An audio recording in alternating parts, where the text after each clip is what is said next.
Elle fait rire. Elle fait rire, cette accusation de cet activiste. Et je crois qu'il faut le dire sans embâge. Si au Bénin, il devait y avoir des légionnaires français ou un légionnaire français, il s'appellerait, je crois, Stélio Gilles Robert Kapochichi, alias Kemi Seba.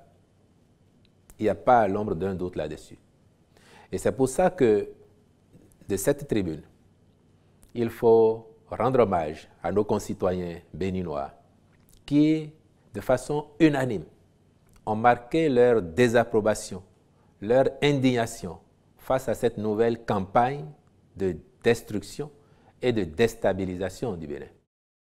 Parce qu'il faut s'en convaincre, il n'y a pas un autre objectif à l'activisme soi-disant de M. Kemi Seba que de provoquer des troubles au Bénin, provoquer la déstabilisation de notre pays.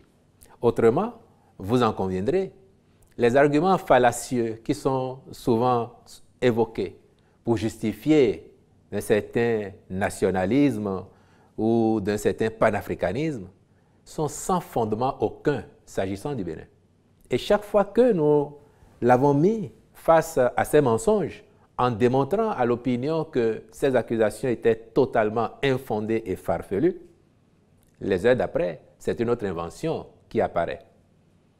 Et le cas d'espèce, c'est que tout dernièrement, quand on a fini de démontrer, en lançant même le défi à ceux qui voudraient, à partir du Niger, venir ici, faire le tour de notre pays pour voir avec nous s'il y avait des bases militaires françaises, quand on a fini de démontrer l'inexistence de ces bases, c'est depuis Niamey que M. Kapochichi a inventé, parce qu'il aurait été convaincu, lui, par des documents qui lui auraient été présentés là-bas, il aurait été convaincu, disais-je, de la présence de légionnaires français au sein de notre armée pour je ne sais quoi à faire ici. Les Béninois ont compris que sa seule mission, parce que c'est de ça qu'il vit, ses commanditaires le nourrissent pour cela, c'est de favoriser les troubles ici, c'est de favoriser la déstabilisation de notre pays. Fort heureusement, le gouvernement a travaillé depuis les années 2016-2017 à renforcer notre pays en toutes ses composantes, y compris au plan de la sécurité intérieure et de la préservation de l'intégrité de notre territoire. Le nationalisme, le souverainisme, me semble-t-il, devrait d'abord se nourrir du patriotisme. Et de M. Kemi Seba, je n'en ai noté nulle trace. À tel point d'ailleurs que ses comparses à lui, vous l'aurez observé vous aussi des médias, ils ne s'en prennent jamais à leur pays d'origine, comme si tout allait bien là-bas et qu'au Bénin c'était l'enfer. Mais lui, à chaque prise de parole, il faut descendre le Bénin de sa réputation qui est de plus en plus renforcée aujourd'hui, pays attractif, pays de gens sérieux, où on travaille bien, on fait les choses de mieux en mieux. Je n'ai jamais entendu les Nathalie Yam critiquer le Cameroun parce que tout serait mauvais là-bas. Je n'ai jamais entendu ça.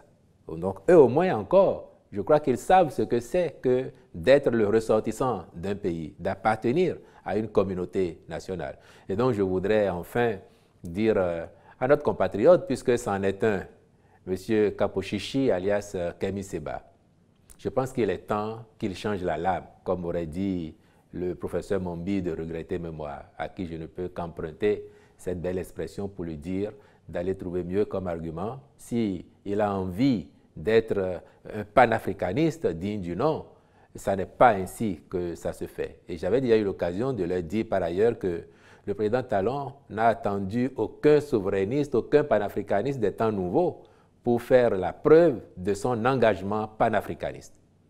Quel autre acte démonstratif voudriez-vous avoir de la part d'un dirigeant africain que celui d'exempter de visa tout citoyen africain voulant venir au Bénin? Quel autre acte? Donnez-moi un seul, majeur. Quel autre acte voulez-vous d'un dirigeant africain qu'il érige à la mémoire collective et pour la postérité les héros que notre pays a connus au plan justement de la lutte contre l'impérialisme et contre la pénétration coloniale? Nous avons fait au Bénin une statue en hommage à Bioguera. Bioguera n'était pas un roi par le passé. Bioguera était un combattant, un résistant.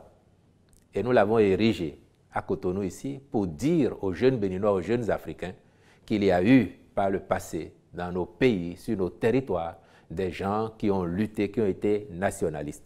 Nous avons fait la statue des Amazones pour la même raison.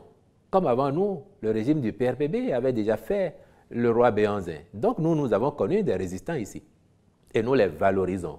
Je mettrai au défi, M. Kemi Seba, de me donner un seul exemple. Des pays africains qu'il voudrait bien voir notre pays copier, de me donner un seul exemple où l'on a fait de telles réalisations pour valoriser des gens qui, chez eux, ont mené les mêmes combats que ceux que nous, ici, nous portons en héros et que nous montrons à notre jeunesse, à la postérité, comme étant des valeurs sûres dont on peut s'inspirer.